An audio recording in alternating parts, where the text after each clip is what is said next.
você, leitor e leitora do Portal do Holanda, e eleitores em geral aqui no estado do Amazonas. Hoje eu vou entrevistar a senadora Vanessa Graziotin, que vocês estão vendo aqui ao meu lado.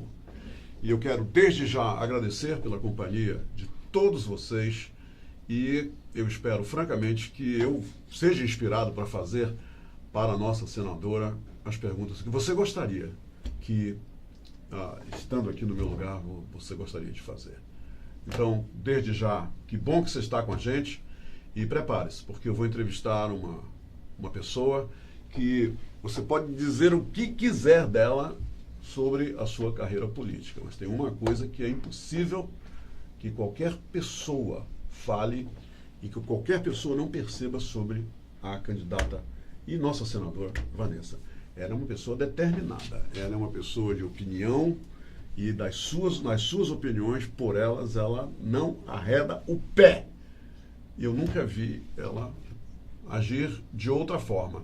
E ela vem para essa entrevista justamente para fincar aqui, de forma determinada, como é uma das suas características, as suas propostas, e falar sobre o seu legado político, depois de 8 anos lá no Senado, e, logicamente, o que ela acha que deve ser ou vai ser, segundo aquilo que ela acredita, aquilo que ela defende. Eu volto já já. Está chegando a hora! Vai começar a segunda-feira de agronegócios da Universidade Newton Lins. Nos dias 23, 24, 25 e 26 de agosto. No campus da Universidade Newton Lins, no Parque das Laranjas. Bem, eu estou de volta e agora para valer. Senadora, seja muito bem-vinda a esse ciclo de entrevistas que nós abrimos aqui no Portal do Holanda para os candidatos ao Senado e ao governo. E hoje é a sua vez, eu lhe recebo com muita alegria. Muito tempo que eu não a via, muito tempo que nós não falávamos, faz um tempão, mas eu quero lhe dizer que é legal a senhora estar aqui e nós vamos tentar aproveitar o máximo dessa sua vinda. E eu gostaria que a senhora já nos dissesse um pouco sobre o seu legado. 8 anos, quase 8 anos, né? Senadora. Deixa eu quebrar um pouco o protocolo. Quebra, Deixa pode eu quebrar. Apagar o mico aqui. Pronto. Conheço o Humberto, viu, minha gente? Amorim já tem mais de 35 anos que eu conheço. Ele é sempre um grande profissional da comunicação.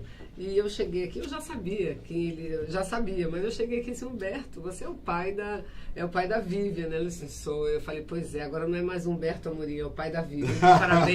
E dei parabéns pela filha, que é uma pessoa também muito determinada, uma pessoa, como a gente fala na rua, né? Muito despachada.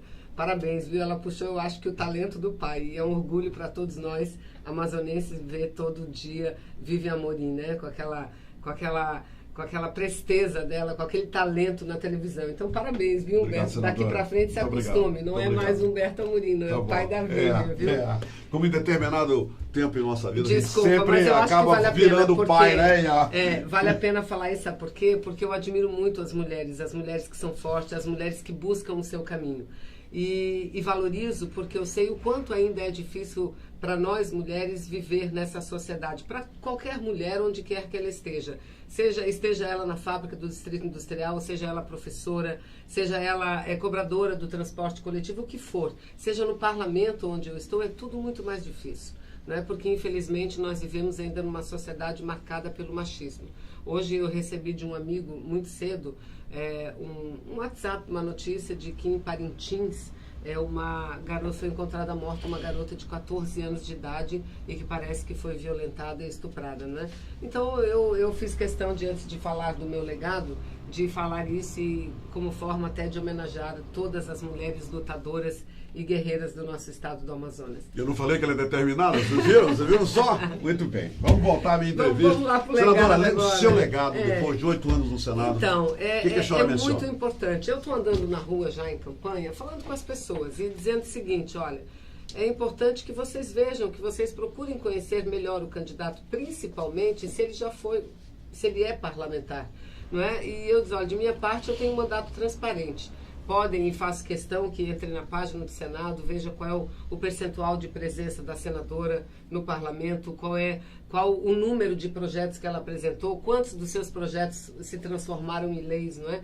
Acho que é isso que a gente precisa fazer. E o trabalho de um parlamentar, além daquele de falar, representar o seu estado, a opinião da população, defender a população brasileira, ele tem também que fiscalizar o poder público, ele tem que apresentar projetos, ele tem que votar.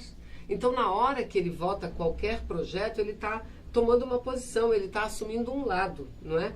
E o parlamentar, obviamente, que precisa ajudar o desenvolvimento da sua terra, o desenvolvimento do seu estado. Então, o que marcou muito a nossa campanha de 2010, e 2010 o presidente Lula, ele encerrava o seu segundo mandato, né? O que marcou muito, o que mais nós prometemos, e eu também, foi a prorrogação da Zona Franca de Manaus. E a nossa candidata Dilma, à época, nós a convencemos e ela segurou bem firme essa bandeira e nós conseguimos, Humberto, prorrogar por 50 anos a Zona Franca de Manaus. Então, o legado é esse, que nesses últimos 14 anos, a Zona Franca de Manaus foi um modelo extremamente favorecido, privilegiado, porque não tomou nenhum susto diferente do que nós estamos vivendo agora. Nós falamos também que trabalharíamos muito para trazer os investimentos para o interior do estado do Amazonas, para a cidade de Manaus. E o que é que nós vemos hoje? Milhares e milhares de casas populares construídas aqui na cidade de Manaus, em todas as cidades do interior. Nós prometemos que trabalharíamos para que um número maior de jovens ingressasse na universidade. Nós temos aqui no Amazonas 5 polos, ou seja, em quase todos os municípios, a presença da Universidade Federal ou do Instituto Federal de Ensino Técnico, Tecnológico, os IFANs, mas temos 5 polos base da Universidade Federal do Amazonas, né? Coari, Parintins, Itacoatiara, Humaitá e Lábrea. 5 polos, sendo que em Coari você tem a Escola de Medicina Pública. Quando é que nós imaginávamos? Quando que nós imaginávamos que nós teríamos uma universidade, uma faculdade de medicina no município do interior? Nós temos. Nós temos a Faculdade de Farmácia em Itacoatiara. Ou seja, eu creio que o balanço, ele é um balanço extremamente positivo. E se eu hoje sou candidata à reeleição, é porque quero continuar essa luta, a luta de valorização da nossa gente, de valorização do nosso estado do Amazonas. É muito bonito quando você vai ali perto da barreira da M10, se você dobrar à direita, você vai lá no programa Minha Casa Minha Vida. Lá nós temos em torno de 10 mil unidades habitacionais. É maior do que a média das cidades do interior, não é? Então, muita coisa a gente traz de legado. Eu, de minha parte, apresentei e consegui aprovar vários projetos que impactam no dia a dia da vida das pessoas. Por exemplo, os trabalhadores vigilantes. Os trabalhadores vigilantes, eles não recebiam a periculosidade. Veja que absurdo, não tinham direito à periculosidade. Eles que trabalham num serviço de segurança, porque eles são os vigilantes. Apresentei um projeto e conseguimos aprovar o projeto. E depois foi uma luta para que o projeto fosse sancionado. E a partir daí, eles hoje têm direito a receber o seu risco de vida, não é? E a partir daí também ganharam no Poder Judiciário o direito da aposentadoria especial por conta do risco de vida que eles sofrem, né? Projetos que aumentam a pena dos atos de violência praticado contra a mulher, projeto que garantiu pela primeira vez um reconhecimento de todos os direitos às empregadas domésticas. Olha só, nós dizíamos que era a segunda libertação dos escravos, porque a gente vivia numa sociedade onde todo mundo tinha direitos, menos as empregadas domésticas, né? Aprovamos a emenda constitucional e a lei da regulamentação das empregadas domésticas. Ou seja, eu poderia passar aqui a tarde inteira falando dos projetos, de tudo que nós aprovamos e procuramos ajudar o estado do Amazonas. Senadora, a senhora mencionou no meio de toda essa sua narrativa do legado, o Distrito Industrial. E eu verifiquei, inclusive ontem, que hoje em dia, quer dizer, isso é uma realidade, a nuvem de hoje no Distrito Industrial, 50 mil trabalhadores foram demitidos no Distrito Industrial de Manaus. No Brasil, 13 milhões, aí nós temos informações de que 2 milhões e meio não conseguem emprego de jeito nenhum, estão há mais de 2 anos querendo emprego. 4 milhões e meio já desistiram de procurar emprego porque não conseguem. Essa questão de emprego e renda no Brasil, Qual é a análise que a senhora faz? Eu acho que é um dos principais, se não o principal problema. Porque a partir do momento que você garante o sustento decente da família, dos trabalhadores, você garante uma sociedade melhor, né? Uma sociedade menos violenta, uma sociedade mais solidária entre si. E, lamentavelmente, Humberto, aqui no estado do Amazonas, nós sofremos um impacto dessa crise econômica maior do que outros estados brasileiros. Por quê? Porque a produção da Zona Franca de Manaus ela é dirigida para o consumo interno, ou seja, para os próprios brasileiros comprarem as televisões, os aparelhos de som, os celulares, não é? Então, obviamente que com a perda do emprego, com a perda do poder aquisitivo, que não foi só a perda do emprego, não. Depois de uma escalada de aumento real do salário mínimo, hoje nós temos o salário mínimo que não aumenta nem de acordo com a inflação. Voltou a isso. Voltou a essa situação, lamentavelmente. Mas, diante disso tudo, da situação grave, a do Amazonas é mais grave ainda, porque o percentual de desemprego média nacional é em torno de 13% da população economicamente ativa aqui, chegou a 20%, ou seja, é um número muito grande de desempregados. Por isso que eu penso que essa eleição, Humberto, deva ser a eleição da esperança, porque toda eleição é importante, a gente escolhe os governantes, a população escolhe os seus governantes, os seus representantes, mas essa tem uma função que vai além disso, que é fazer o reencontro, promover o reencontro do Brasil com a democracia, promover o reencontro da gente brasileira, fazer com que o diálogo seja a marca das relações e não mais o ódio, não mais a intolerância, que é o que a gente tem visto nesses últimos tempos, né? Então eu creio que nessa eleição a gente precisa muito chamar a população para que a gente venha junto construir um novo projeto para o Brasil, um projeto que resgate o futuro que está sendo arrancado. E quando eu digo isso, eu me refiro a todos esses programas que nós já falamos, que são programas que estão sendo destruídos. O Minha Casa Minha Vida, o Bolsa Família, é isso que a gente quer de volta. Senadora, nós vamos fazer um rápido intervalo, mas voltaremos já. E não se preocupe, eu vou sim questioná-la sobre a situação da Amazonas Energia aqui no estado do Amazonas, tá? Só um pouquinho.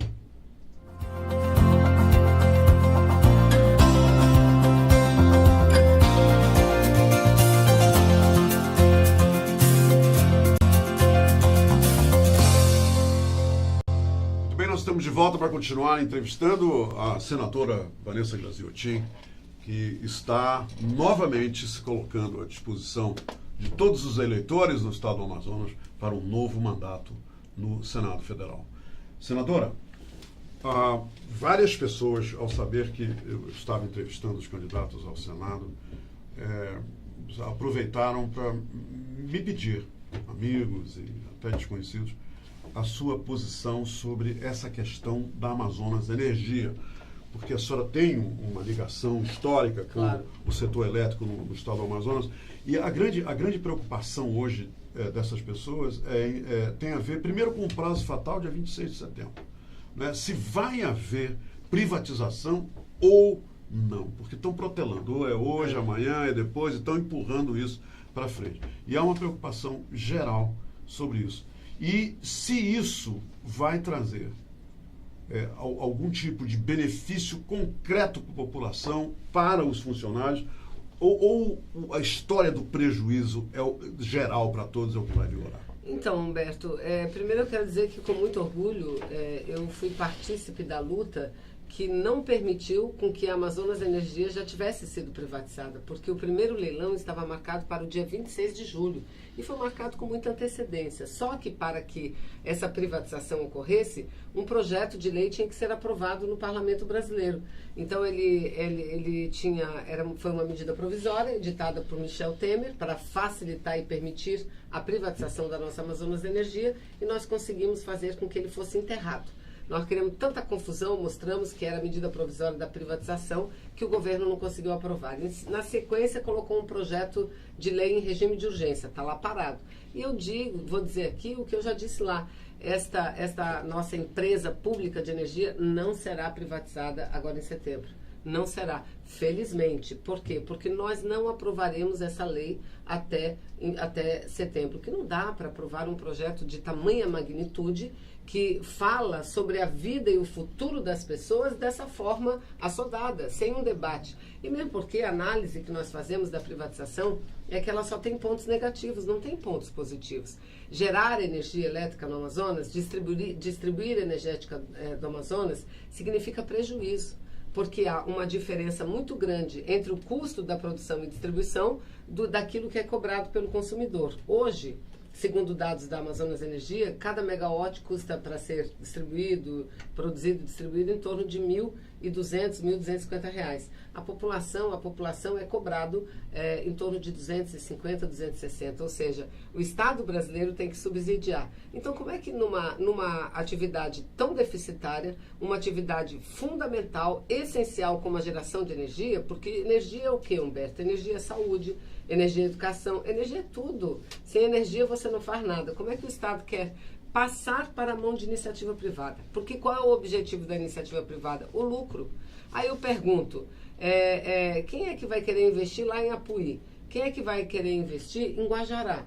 Quem que vai querer investir em Parintins mesmo? Não vão querer investir porque a galinha dos ovos de ouro está aqui, na capital, cidade de Manaus. O interior, todo ele é completamente deficitário. Então, o balanço da privatização é que o primeiro impacto seria o aumento da conta da luz, que já é caro. O povo não tem condições de pagar o valor que hoje é cobrado. Então, teria um aumento, em média, de 25% a 30%, segundo os estudiosos da área. Em segundo lugar, colocaria em risco programas importantes como Luz para Todos. Em terceiro lugar, isso traria uma instabilidade para o poder público inimaginável. Por exemplo, muitas prefeituras do interior que vivem problemas de economia, problemas momentâneos, depois superam, né?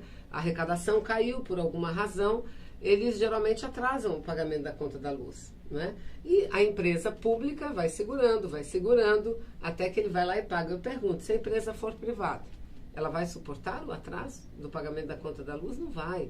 Então, nós somos contra a privatização desse segmento. Porque e ela não vai acontecer? Ela não vai acontecer porque nós não vamos aprovar o projeto até setembro. Aí, não aprovando até setembro, porque o que diz o projeto?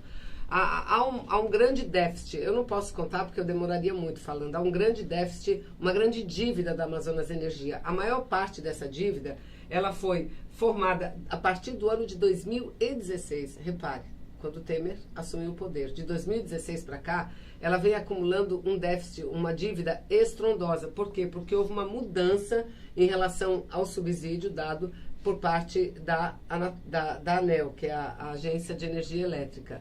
Então, para que ela seja vendida, ninguém vai querer comprar uma empresa com 20 bilhões de dívida. O que o governo tem que fazer? Ele tem que assumir essa dívida.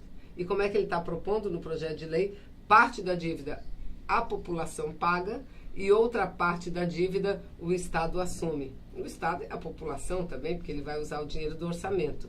E, mesmo assim, está a empresa à venda por um valor de 50 mil reais. 50 mil reais, não são 50 milhões, são 50 mil reais. O preço de um carro simples, né? Está em nenhuma obrigação. A única coisa que diz é que ela vai ter que investir 400 milhões nos próximos anos. Quem que vai investir? Senadora, onde não dá lucro? Senadora, uma gritaria terrível ainda está aí ecoando em todo o estado do Amazonas sobre essa questão dos concentrados, tirar os incentivos de 20% para 4%.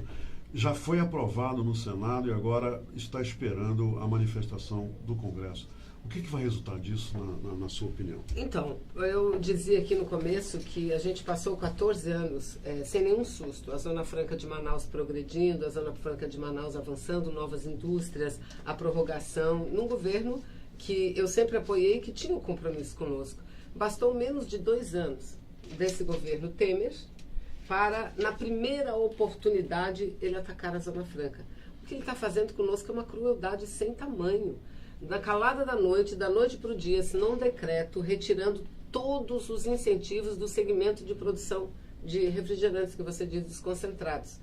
Logo que eu vi o decreto, eu disse, vou apresentar um decreto legislativo, suspendendo os efeitos do decreto de Michel Temer, porque é inconstitucional, Humberto. É inconstitucional. Porque se é fato que a lei dá o poder ao presidente da República de aumentar ou diminuir impostos, mas esse poder não atinge a Zona Franca de Manaus, porque nós temos proteção constitucional. Porque imaginemos nós aqui, se ele fizesse com o setor de 2 rodas, de eletroeletrônico, mesmo que ele fez com bebidas, o que aconteceria? Ele acabava com a Zona Franca de Manaus. Então ele não pode mexer para o decreto. Aí o que aconteceu? No princípio, até me disseram, não apresente a bancada, né? Não apresente, porque o presidente Michel Temer vai resolver o problema. Eu falei, o dia que ele resolver, eu tiro o projeto, sem problema nenhum. Resultado, ele não resolveu. Aí o que fizemos? Os 3 senadores, né? Eu e os 2 senadores, Eduardo e Omar, nos unimos em torno desse projeto e conseguimos aprová-lo no Senado Federal. O Rodrigo Maia, presidente da Câmara, prometeu à nossa bancada que no primeiro esforço concentrado, ele votaria a matéria. Não votou. Então, a gente precisa pressionar, porque não dá para esperar para o Michel Temer. Ele não vai resolver o problema da Zona Franca de Manaus. Se ele quisesse, tivesse algum respeito e reconhecimento por nós, ele jamais teria assinado um decreto tirando incentivos e, portanto, tirando empregos do nosso Estado, tirando renda de um Estado pobre como o Amazonas, para transferir, Humberto, esse dinheiro para quem? Para a Shell, para a Ipiranga, para as empresas importadoras ou produtoras de óleo diesel. É isso. Não é para dar para os outros estados aplicar em saúde e educação, não. É para isso. Então, nós temos que continuar essa luta para que a Câmara vote esse projeto e assim a gente traga a segurança à nossa Zona Franca de Manaus. Senadora Vanessa Gazeltin, a senhora tem 2 minutos para dizer a todos os nossos leitores e leitoras, também eleitores, por que a senhora quer, mais uma vez, mais um mandato como representante do Estado do Amazonas no Senado Federal. Olha, gente, primeiro eu quero dizer que eu tenho desempenhado um mandato com muita transparência. Um mandato bastante proativo, um mandato que eu me orgulho muito de estar entre as parlamentares que mais apresenta e aprova projetos de leis. Eu sou a procuradora da mulher no Senado Federal, portanto, a gente tem avançado muito na luta contra a discriminação que as mulheres sofrem, de salários diferenciados, do não reconhecimento no mercado de trabalho, na violência, enfim. Então, eu tenho procurado representar com muita dignidade a população que confiou este mandato a mim. E acho que esse trabalho precisa ser continuado. Nós precisamos de ter efetivamente mulheres no parlamento brasileiro. Eu não sou só a única senadora do Amazonas, eu sou a única candidata mulher ao Senado Federal e nós precisamos garantir cada vez mais os espaços de poder às mulheres, a todas as mulheres brasileiras. Eu convivi momentos muito difíceis nesses 8 anos de senadora. Um deles foi aquele que retirou do poder uma presidenta democraticamente eleita. E naquele momento eu já dizia, eu fiquei só, mas eu dizia, isso não é impeachment. E não é um golpe contra uma presidenta eleita, isso é um golpe contra o povo brasileiro, isso é um golpe contra a Zona Franca de Manaus, porque eles querem assumir o poder, estão dizendo que é para melhorar as coisas, mas não vão melhorar, porque o que eles querem aprovar é danoso à população. E 2 anos depois, lamentavelmente, e eu queria que fosse o contrário, porque eu queria fazer autocrítica, dizer aqui, olha quantos empregos foram gerados, olha quantas casas novas, populares foram construídas, mas não. Lamentavelmente, 2 anos depois, tudo piorou, inclusive a corrupção. Não é? Piorou muito e a gente viu que quem deveria estar preso está lá na cadeira de presidente da República. Não é? Então, eu tive essa coragem de ficar ao lado da nossa gente, ao lado da democracia, ao lado do povo brasileiro. Mas mais, também lutei muito contra a reforma trabalhista. Tivemos a coragem, eu e mais 6 senadoras da República, de termos uma ação muito dura na proteção do direito da mulher, porque, infelizmente, o que eles aprovaram possibilita e permite um retrocesso na lei e faz com que mulheres grávidas, gestantes, tenham que trabalhar em lugares insalubres se não quiser perder o seu adicional. Isso é uma barbaridade. Não é? Mas, por outro lado, nós também garantimos que não fosse votada a reforma da Previdência, que não é para acabar com privilégio, é para acabar com direito, é para acabar com a aposentadoria do trabalhador rural, com a aposentadoria daquele que ganha um salário mínimo. Porque, olha, o projeto exige 49 anos de contribuição. Quem é que tem 49 anos para contribuir à Previdência, para ter direito à aposentadoria? Conseguimos barrar isso. Conseguimos barrar, já falamos aqui, a privatização da Amazonas Energia. Então é preciso que nós continuemos essa luta e por isso eu sou candidata. E com muito orgulho digo, defendo como candidato a presidente da República, aliás, estamos coligados, o presidente Lula, porque entendo que ele, e não é à toa, é o primeiro colocado nas pesquisas, que ele primeiro está preso, apesar de ser inocente, e está preso por uma única razão, para não ser o presidente da República. Mas não adianta. Aprisionaram o presidente, mas a cada pesquisa nova a gente vê que ele cresce na opinião pública, porque o povo quer isso, quer voltar a ser feliz. O povo quer voltar a ter todos os direitos que tinham e que infelizmente estão sendo arrancados. Senadora Vanessa Graziotin, muito obrigado em meu nome pessoal e toda a equipe do Portal do Holanda por ter vindo aqui nos dar essa entrevista. Obrigada a vocês pela oportunidade. É uma alegria entrevistá-lo. Parabéns aí, obrigada, gente. Ok, minha gente, por hoje é só. E ontem à noite me perguntaram como é que a gente escolhe os melhores. Nós não temos saída, não. A saída, pelo poder que o voto nos dá, é justamente essa. Muita reflexão, pesquisa, estudo, seriedade para escolher os melhores. Porque se nós não escolhermos os melhores, nós vamos continuar lamentando, se você é uma das pessoas que lamenta, ter feito uma péssima escolha há 8 anos ou há 4 anos. Agora nós temos mais 4 e mais 8 para senadores diante da gente. E depende de nós votar com consciência, com seriedade. O Brasil precisa disso. Nós todos, brasileiros e brasileiras, precisamos disso. E muito. Obrigado pela companhia. A gente volta.